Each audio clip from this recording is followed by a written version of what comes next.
नमस्कार, मैं हूं आशीष अग्रवाल और आप देख रहे हैं एएनबी न्यूज का खास कार्यक्रम मुद्दा।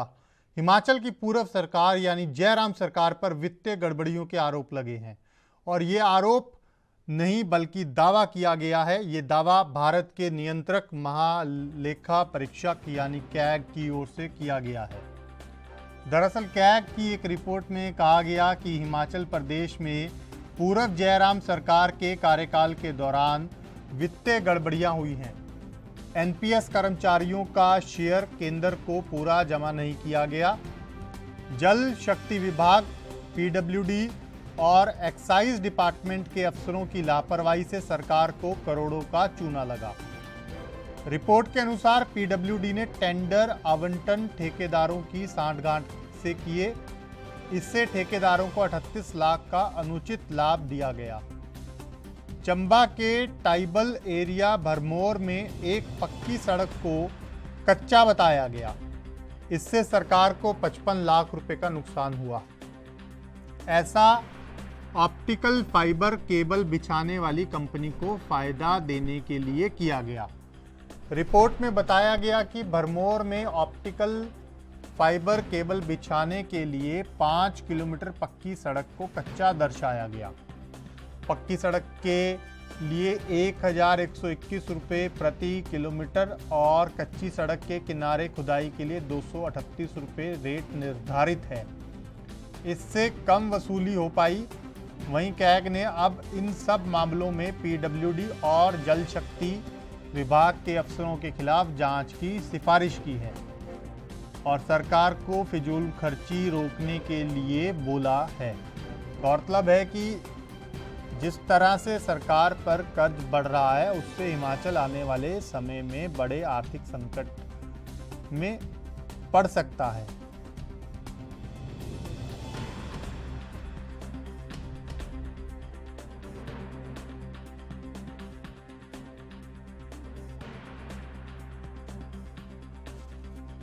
तो आपको बता दें कि कैग की रिपोर्ट में ये बड़ा खुलासा हुआ है जिसमें दावा किया गया है कि हिमाचल की पूर्व जयराम सरकार में वित्तीय गड़बड़ियां हुई।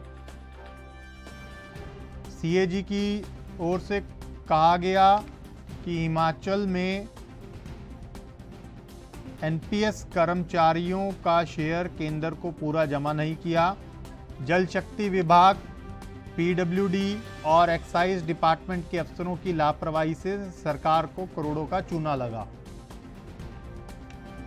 रिपोर्ट के अनुसार पीडब्ल्यूडी ने टेंडर आवंटन ठेकेदारों की सांठगांठ से किए। इससे ठेकेदारों को 38 लाख का अनुचित लाभ दिया गया। चंबा के ट्राइबल एरिया भरमौर में एक पक्की सड़क को कच्चा बताया गया। इससे सरकार को 55 लाख रुपए का नुकसान हुआ। ऐसा ऑप्टिकल फाइबर केबल बिछाने वाली कंपनी को फायदा देने के लिए किया गया। रिपोर्ट में बताया गया कि भरमौर में ऑप्टिकल फाइबर केबल बिछाने के लिए 5 किलोमीटर पक्की सड़क को कच्चा दर्शाया गया। पक्की सड़क के लिए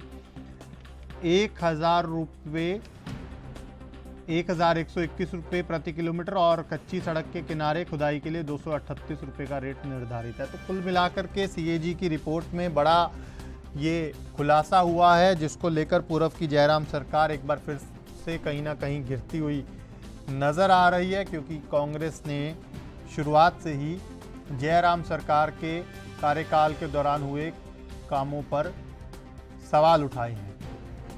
ऐसे में ये रिपोर्ट सामने आने के बाद जयराम सरकार के कार्यकाल को लेकर एक बार फिर से सवाल उठने लगे हैं। बड़ी बात यह कि जिस तरह से हिमाचल पहले ही वित्तीय संकट में है और ऐसे में ये आरोप कि हिमाचल के अधिकारियों ने कहीं ना कहीं ठेकेदारों को या दूसरे मुनाफाखोरों को, व्यापारियों को, उद्योगपतियों को लाभ पहुंचाने का अप्रत्यक्ष रूप से प्रयास किया और इससे सरकार को नुकसान हुआ, यह गंभीर है।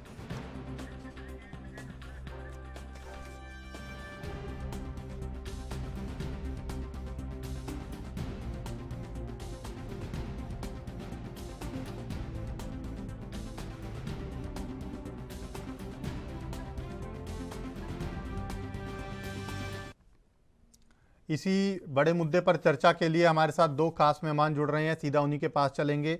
विजय डोगरा, कांग्रेस नेता, और साथ ही साथ विवेक श्रीवास्तव, बीजेपी नेता। आप दोनों का बहुत स्वागत है। शुरुआत मैं आपसे करना चाहूँगा विजय जी, जिस तरह से कांग्रेस शुरू से ही सवाल उठाती रही है जयराम सरकार के कार्यकाल को लेकर, अब ऐसे में कहीं ना कहीं ये रिपोर्ट और उस रिपोर्ट में जो दावे हैं वो काफ़ी गंभीर हैं। आप सत्ता में हैं, हिमाचल में कांग्रेस की सरकार है, किस तरह से अब एक्शन रहेगा हिमाचल में आपकी सरकार का इस रिपोर्ट को लेकर? सबसे पहले तो आशीष जी आपका बहुत बहुत धन्यवाद। और ये जो बहस है ये अपने आप में बहुत बड़ी बहस है। और जो कैग की रिपोर्ट आई है उस रिपोर्ट के माध्यम से आज जितने खुलासे हुए हैं, कल प्रदेश के माननीय मुख्यमंत्री ने, अब तो क्योंकि जब भारतीय जनता पार्टी की सरकार थी, जयराम जी उसके मुख्यमंत्री थे, हम उन्हीं दिनों से कह रहे थे कि यहाँ प्रदेश में हर कुछ ठीक नहीं चल रहा, और उसके बावजूद भी ये लोग सुनने को तैयार नहीं।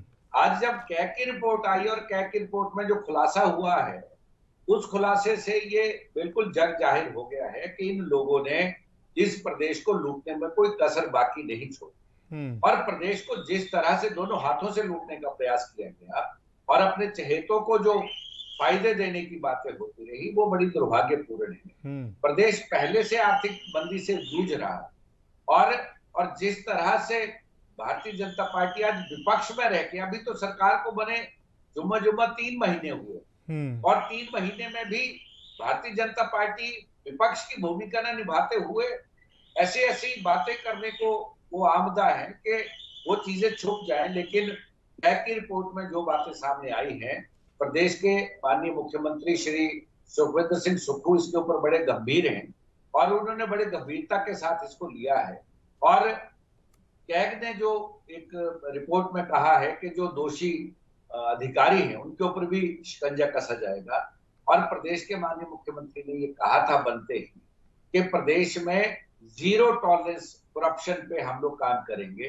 और अब तो क्योंकि भारतीय जनता पार्टी किस मुखौटे से ये बोलती है कि कांग्रेस ने अभी 3 महीने में कुछ नहीं किया, हमें बार बार ये कहना कि कांग्रेस क्या कर रही है। कांग्रेस ने सारा खाका तैयार कर लिया है, और जिस तरह से कैग की रिपोर्ट में जिस ऑप्टिकल फाइबर का जिस तरह से पक्की सड़क को कच्ची दर्शा के इतने पैसे का चूना प्रदेश सरकार को लगा है, और चाहे वो जल शक्ति विभाग हो, चाहे पीडब्ल्यूडी हो, चाहे शराब को लेके जो बातें हुई हैं, ये बड़े गंभीर बातें हैं, और प्रदेश सरकार इसके ऊपर पूर्ण रूप से शिकंजा कसेगी। और हम लोग पीछे हटने वाले नहीं हैं, क्योंकि हम तो 5 साल ये कहते रहे इनको कि कम से कम आप श्वेत पत्र तो जारी करें। आज अभी 3 महीने में अभी मैं देख रहा था विधानसभा के अंदर जिस तरह से विपक्ष और बातों को लेकर चला हुआ। प्रदेश के माननीय मुख्यमंत्री ने कहा कि जो संस्थान बंद हुए हैं, जहां कहीं जरूरत होगी हम खोलेंगे, उसके ऊपर भी वॉकआउट करते हैं। और एक स्वतंत्र इमरजेंसी के समय जो एक प्रहरी योजना इन्होंने शुरू कर दी, उस योजना को जब कल बंद होने पे बहस हो रही थी, उस पर भी वॉकआउट। हर बात पे वॉकआउट करना, लेकिन अपने गिरेबान में झांक के कोई नहीं देख रहा है, ये बड़ा दुर्भाग्यपूर्ण।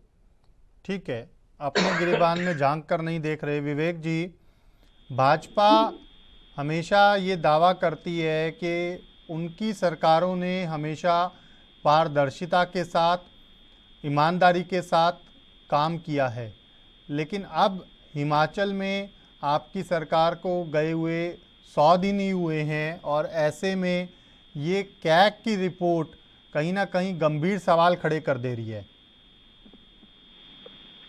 जी बिल्कुल, कैग की रिपोर्ट जिस तरह के प्रश्नों को उठा रही है वो चिंताजनक है जी।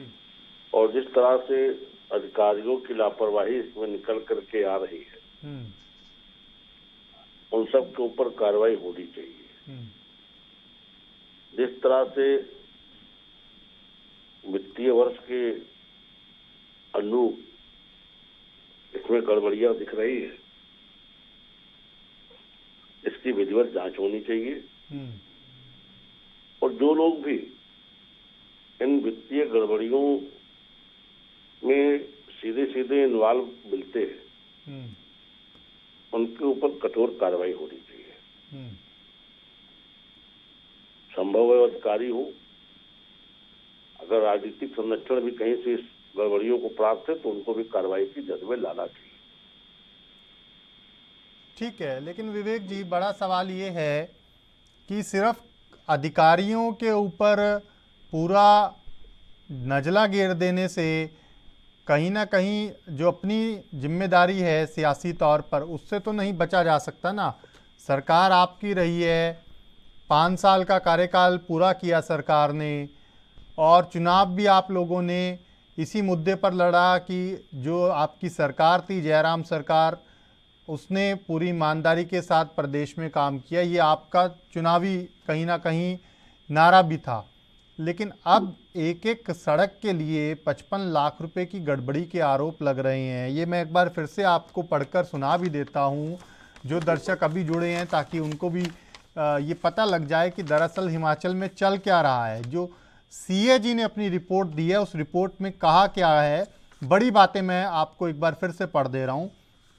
एनपीएस कर्मचारियों का जो शेयर था वो केंद्र को पूरा नहीं जमा किया गया।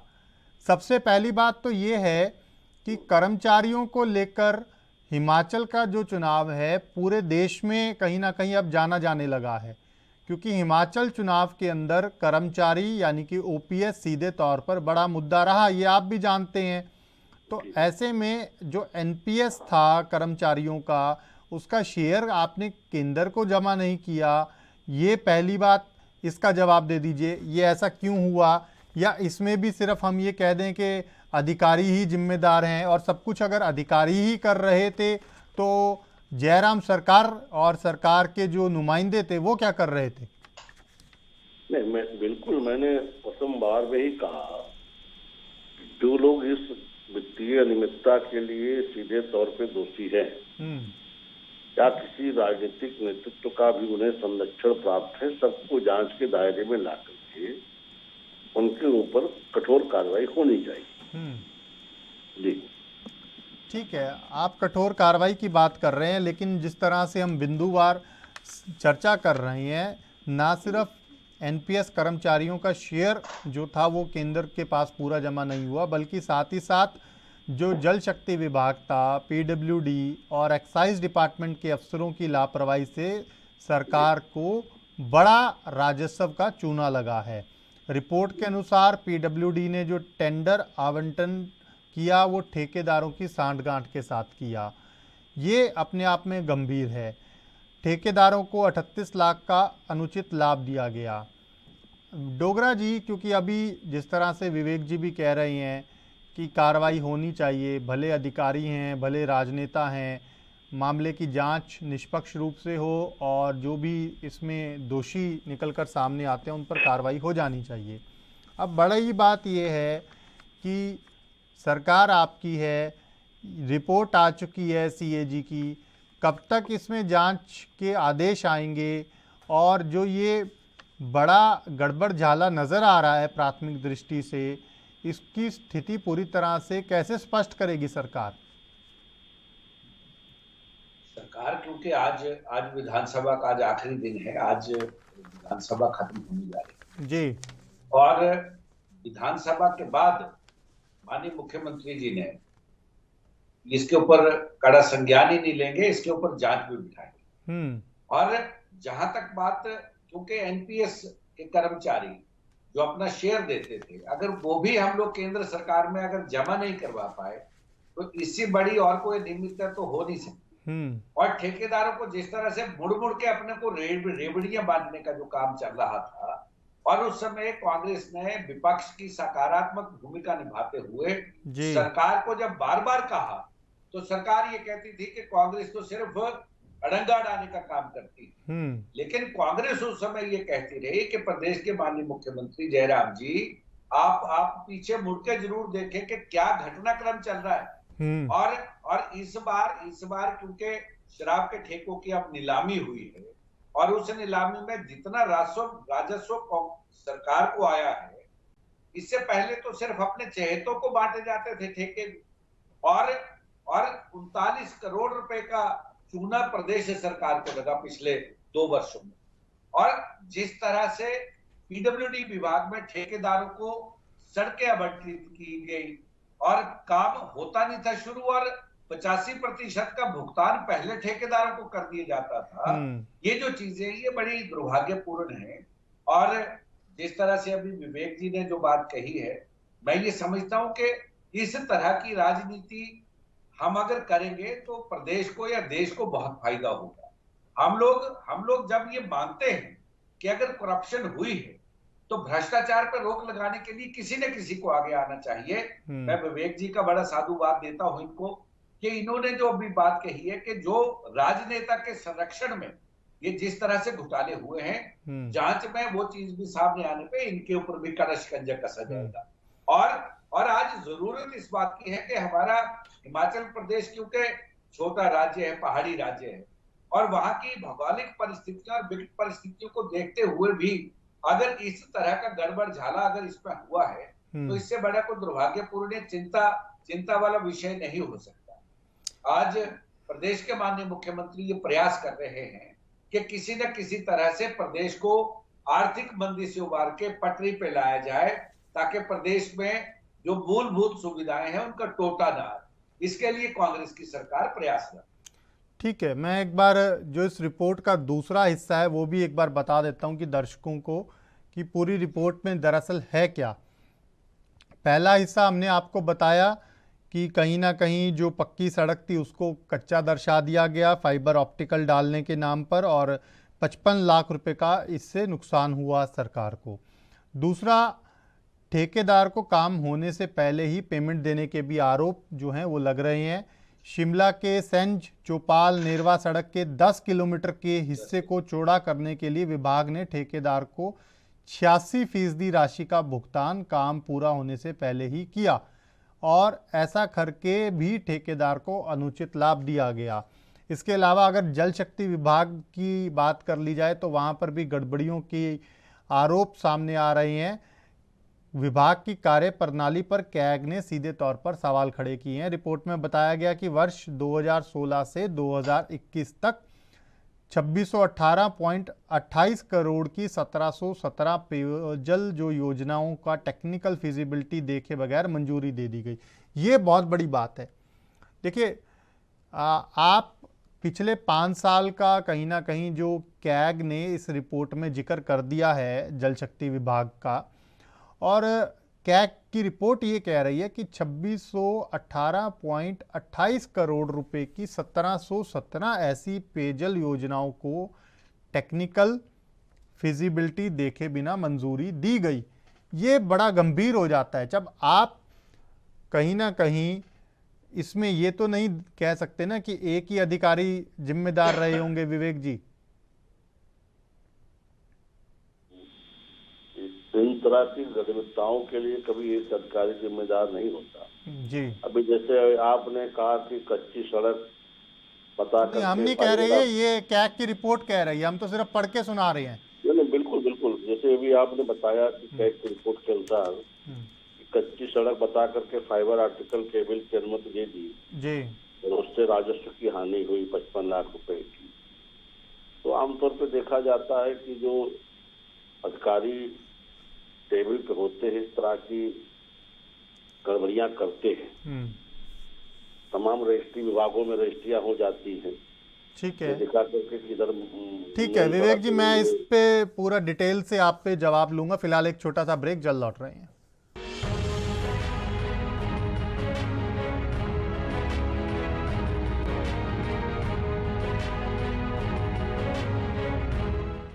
ब्रेक के बाद स्वागत है आपका। सीधा चलेंगे मेहमानों के पास और चर्चा को आगे बढ़ाएंगे। 2 खास मेहमान हमारे साथ जुड़े हुए हैं। विवेक जी, ब्रेक पर जाने से पहले लगातार यही चर्चा कर रहे थे कि जिस तरह से जल शक्ति विभाग में गड़बड़ झाले के आरोप लग रहे हैं और कैग की रिपोर्ट ने पिछले 5 साल का जिक्र करते हुए बड़े सवाल उठाए हैं।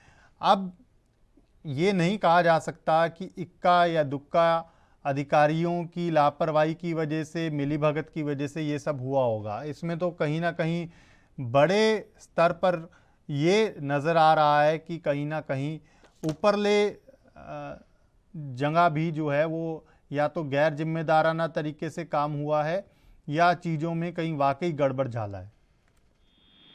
देखिए, होता क्या है, निचले स्तर के अधिकारी इस तरह की गड़बड़ियां करते हैं। उत्तर प्रदेश में भी रजिस्ट्री महकमे में तमाम रजिस्ट्रियां ऐसी हो जाती है जिसमें जमीन पे दिखा दिया जाता है कि कोई निर्माण नहीं है, कोई चीज नहीं है, सड़क से दूरी ज्यादा है। इस तरह की कमियां दर्शाते हुए उनकी रजिस्ट्रियां करके प्रदेश सरकार को राजस्व की क्षति अधिकारी पहुंचा देते हैं। इस तरह की गड़बड़ियों को रोकने के लिए उत्तर प्रदेश में एक आंतरिक लेखा विभाग बनाया गया।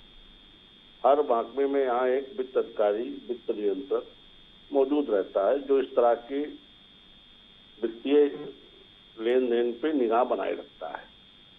मुझे नहीं जानकारी कि हिमाचल में आंतरिक रूप से लेखा जोखा देखने की ऐसी कोई व्यवस्था है या नहीं है। कदाचित यदि होती तो 5 साल बाद कैग की रिपोर्ट इस तरह से ना आती। फिर भी मेरा स्पष्ट मत है कि जो अधिकारी इस तरह के भ्रष्टाचार में लिप्त है, जांच करके उनके ऊपर उनकी जिम्मेदारी चिन्हित करके उनके ऊपर उचित कार्रवाई की जानी चाहिए। होता क्या है कि सरकार के स्तर पे इस तरह की गड़बड़ियां में शामिल होने की संभावनाएं नगण्य रहती हैं। अधिकारी ही इस तरह की गड़बड़ियों को करते, चूंकि इन अधिकारियों के ऊपर चेक एंड बैलेंस का कोई सिस्टम सरकार में नहीं होता है। अधिकारी निचले स्तर पर इस तरह की गड़बड़ियां कर जाते हैं। यदि कोई शिकायत ऊपर पहुंचती तो उस पर कार्रवाई होती है, और अगर शिकायत नहीं जाती तो अधिकारी इस तरह के खेल करने में कामयाब हो जाते हैं। अभी इतनी व्यवस्था के बाद अभी उत्तर प्रदेश में मेरे एक प्रकरण संज्ञान में आया है कानपुर का। वहां टनों सीमेंट स्कूटरों से ढो दी गई है सिंचाई विभाग में।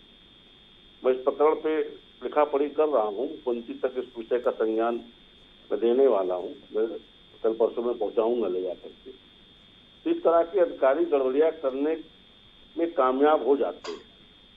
जरूरत इनके ऊपर कड़ी निगरानी रखने की होती है और इस तरह की गड़बड़ियों को रोकने की होती है।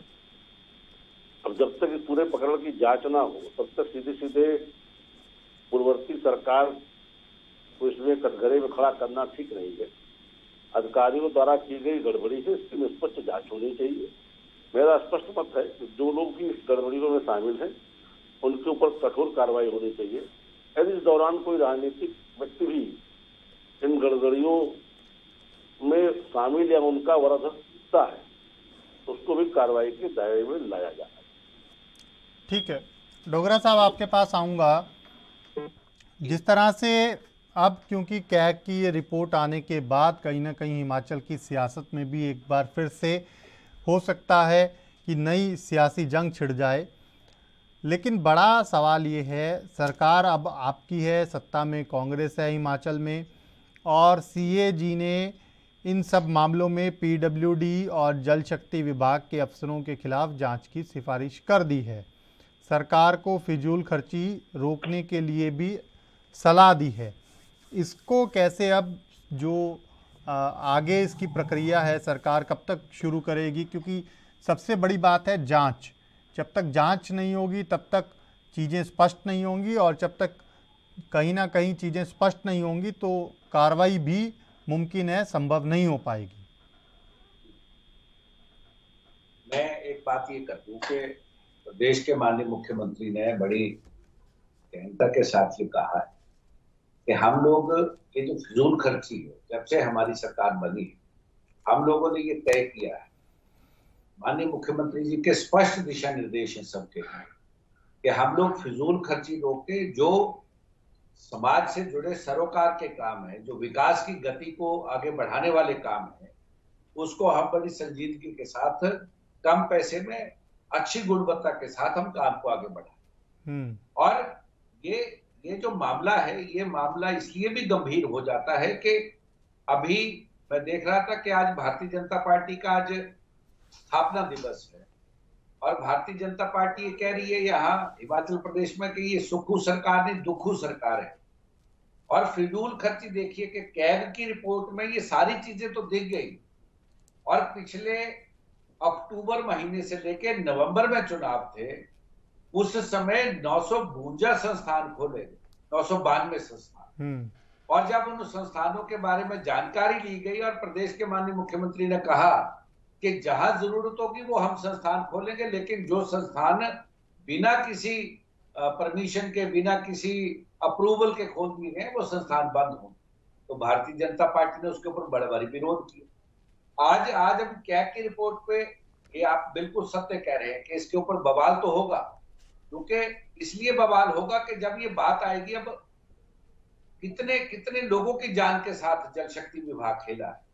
जो क्लोरीनेशन पानी के लिए होती है, पानी में जो कीड़े वगैरह होते हैं उनको मारने के लिए पानी साफ लोगों के घरों तक जाए, अगर वो भी एक्सपायरी डेट के बाद खरीद के पहले रख दिया बिना किसी उसके फिजिबिलिटी के साथ, लेकिन अगर वो जब उसकी एक्सपायरी डेट होगी तो उसके बाद उसका इस्तेमाल कर रहे हैं, क्या लोगों की जान के साथ खिलवाड़ करने का भी इतना बड़ा काम हो गया और ना मंत्री को पता है ना विभाग को पता है। तो इस तरह की जो बातें हैं ये बड़ी दुर्भाग्यपूर्ण है। और एक तो पूरा देश कोरोना से जूझ रहा था, और ऊपर से अगर इस तरह के घोटाले हो रहे थे, हम तो कोरोना काल में भी ये कहते रहे कि आप कोरोना काल में एक सबसे बड़ा घोटाला यहाँ पीपी किट घोटाला हुआ। डॉक्टर्स मरीजों को देख रहे थे और वहां पीपी किट के नाम पे 150 रुपए वाली चीज 3-3 हजार रुपए में खरीदी जा रही थी, और अपने चहेते को किसी को वो एक टेंडर देके बिना किसी कंपटीशन के टेंडर उसको देते।